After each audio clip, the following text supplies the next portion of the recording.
Já estamos de volta com o seu estilo de vida, levando para você que está em casa, papai e mamãe que tem dúvidas a respeito do desenvolvimento da linguagem da criança. E a gente volta falando se a mamadeira e se a chupeta após os 2 anos de idade pode atrapalhar nesse desenvolvimento da criança aí na questão da fala.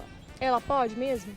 Pode e atrapalha muito, né? A criança tem todo um vínculo afetivo, emocional com a questão da chupeta e mamadeira, só que acaba que nessa fase infantil é a fase de formação dos órgãos fonoarticulatórios, né? E o que acontece? Muitas das vezes vai se formando de forma errada.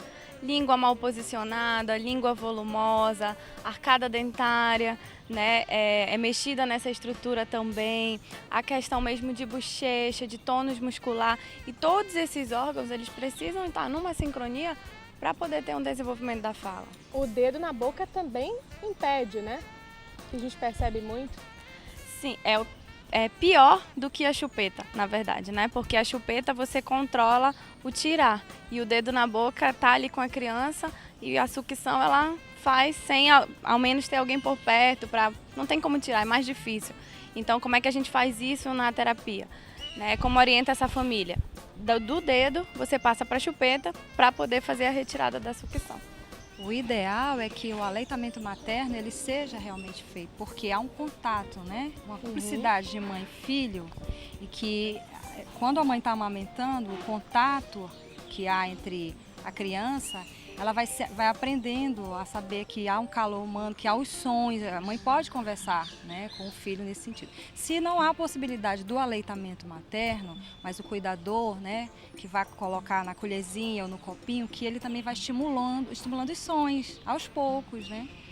Agora o que a gente percebe também é que o desenvolvimento de todos os sentidos, seja a audição, fala, tato, paladar, já começa no momento intrauterino, né? Certo. A gente deve atentar também para esse período. A mãe pode estar incentivando também quando a criança está na barriga, né? Como é que pode ser feito isso? Muito bem lembrado. Essa é uma época em que pai, né, a mãe, outras pessoas que estão ali ao redor daquela gravidez tão esperada, podem estar estimulando esse tipo de comunicação, né, de sons.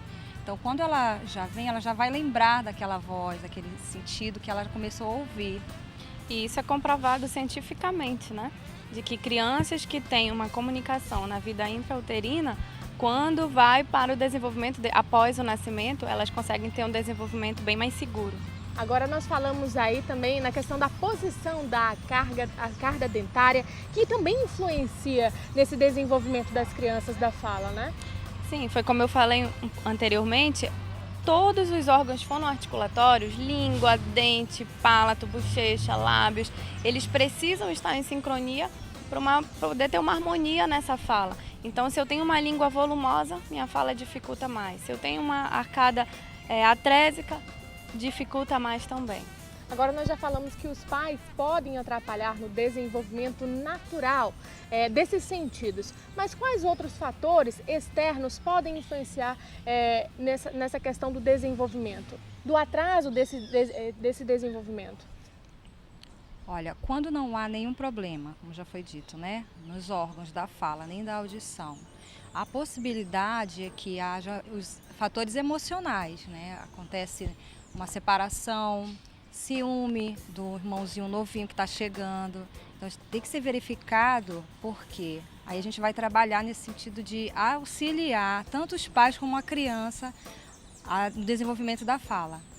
Agora eu vou pedir para a nossa produção colocar um cronograma que nós pesquisamos aí em relação a esse desenvolvimento de acordo com a faixa etária da criança. Um cronograma pré-estabelecido, pré-estipulado para o processo de desenvolvimento da fala e também da linguagem. A gente pode colocar de acordo com a faixa etária. Eu vou pedir para a nossa produção colocar aí no nosso visor para o pessoal de casa também visualizar. A gente tem aí, em cada etapa da vida, do 0 aos 3 meses, a criança começa também a se comunicar de acordo com a idade dela, né? Esse processo é natural e conforme o passar dos anos, ela vai estimulando, vai primeiro ao crescendo terceiro a mês, questão também dos o bebê vai imitar as suas caretas, vai mais palavras. Aí tá no vídeo para você que está em casa. Ó, do primeiro ao terceiro mês a gente tem um processo de desenvolvimento natural. A gente pode falar sobre isso, Camila? Pode sim.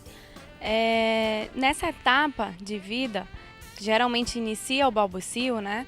A criança, ela precisa de uma segurança, é uma fase de imitação, né? Isso cientificamente dá o nome de neurônios espelhos, né? Então é aquela situação que você dá a língua, a criança também dá a língua. Que você faz uma careta, a criança também faz uma careta. E assim na fala, começa a falar água, gá, e aí a criança também começa a responder dessa forma. Então, dos 0 aos 3 meses é a fase que a criança vai se espelhar no adulto para ela poder iniciar o processo do balbucio.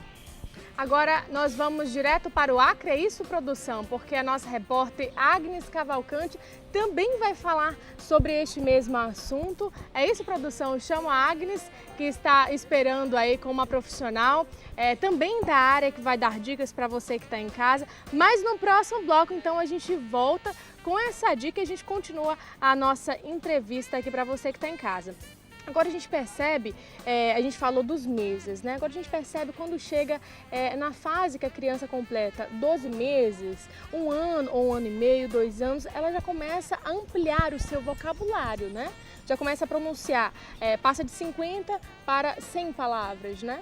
Isso, a partir de 1 ano a criança já tem que ter na fala expressiva 50 palavras e na fala compreensiva, entender o que o outro está falando, mais de 200 palavras, né? E assim vai aumentando a cada ano.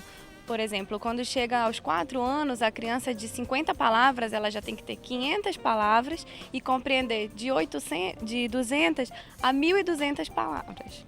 Agora vamos para uma pergunta do nosso telespectador, que é da Zona Norte aqui de Manaus e vai fazer para você que está em casa, e nós vamos responder aqui ao vivo. Produção, a gente pode colocar a primeira pergunta do ar para a gente responder aqui no seu programa Estilo de Vida, e eu já vou adiantando a pergunta. É uma pessoa que fala que quando está conversando, dialogando com a sua mãe, a criança, o filho dela de apenas 6 anos, interrompe a conversa, se mete na conversa. O que nós devemos fazer enquanto pais? Nós devemos conversa. Ela, nesse momento, ela já está, como ela falou, com um vocabulário bem amplo, né? Então, quando o vocabulário já está, é difícil de acompanhar tanto a elaboração mental, ela não vai tentar acompanhar a elaboração motora da fala. E se você não colocar, impor limites quando ela precisa falar e quando ela precisa calar, ela vai se tornar uma criança intrometida, né? Digamos assim. Ela não vai deixar que as outras pessoas falem, ela vai só querer que ela seja o centro das atenções. E aí tem que se verificar o que está acontecendo. Será que ela não está recebendo a atenção necessária? Por isso que ela está querendo se pronunciar cada vez mais nas conversas? Então é necessário fazer essa avaliação, né? Até porque assim, a comunicação é uma via de mão dupla. Quando eu falo, você escuta para poder você responder aquilo que eu estou falando. Então, quando não se coloca esse limite que ela comentou, a criança acha que todo mundo que chega para falar, todo mundo que esteja conversando, tenha que sempre se direcionar para ela. Meninas, nós vamos para um breve intervalo, mas daqui a pouquinho a gente volta respondendo outras perguntas dos telespectadores aqui do seu estilo de vida, fazendo de várias partes do Brasil, do mundo e também aqui da capital amazonense e da região metropolitana aqui da nossa cidade. Nós vamos para um breve intervalo, rapidinho, e a gente já volta. Até lá!